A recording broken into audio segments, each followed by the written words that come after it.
এখন যে মুখ্যমন্ত্রী পশ্চিমবঙ্গে হয়েছে এটা খুব কট্টরপন্থী আমার কাছে মনে হয়। আমার মনে হয় তাকে সে মুখ্যমন্ত্রী হওয়াতে আমাদের ভিতরে ভারতের সাথে যে অন্তর্বর্তীকালীন সরকারের যে টানাপোড়েন ছিল সেরকম একটু টানাপোড়েন হতে পারে, তা আমার সৃষ্টি হতে পারে। যেরকম কথা সরকারের পক্ষ থেকে বলা হয়েছে, আমি মনে করি এটা ঠিকই সেন্ট্রালের সাথে আলোচনা করে ঠিক করা উচিত।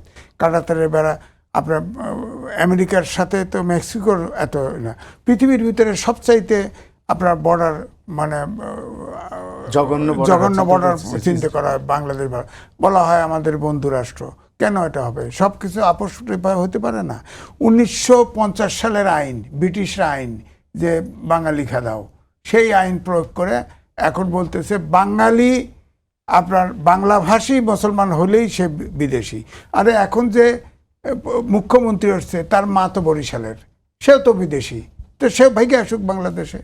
তাকে আগে তাকে সে তো বাংলাদেশি, বাংলাভাষী বাংলাদেশি, তার মা তো বাংলাদেশের বরিশালে বাড়ি। তো এটা তো উঠছে, তো কথা উঠছে। কিন্তু আমার বক্তব্য হচ্ছে যে বাংলাভাষী মুসলমান হলেই সে বিদেশি তা তো না।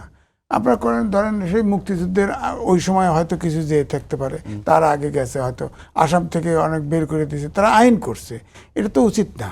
আমার কথা হচ্ছে যে তারা ঠিক আছে, যে লোকগুলোকে তারা আইডেন্টিফাই করে এটা বাংলাদেশের কাছে দিক সরকার, তারা এটা বাংলাদেশ এটা তদন্ত করে দেখুক যে সেটা রিয়েলি বাংলাদেশি না ভারতীয়, সেটাকে আলোচনার মাধ্যমে করুক। কিন্তু তার কাটার বেড়া দিবে, তারা পুশব্যাক করবে, এগুলো তো কোনো কথা না।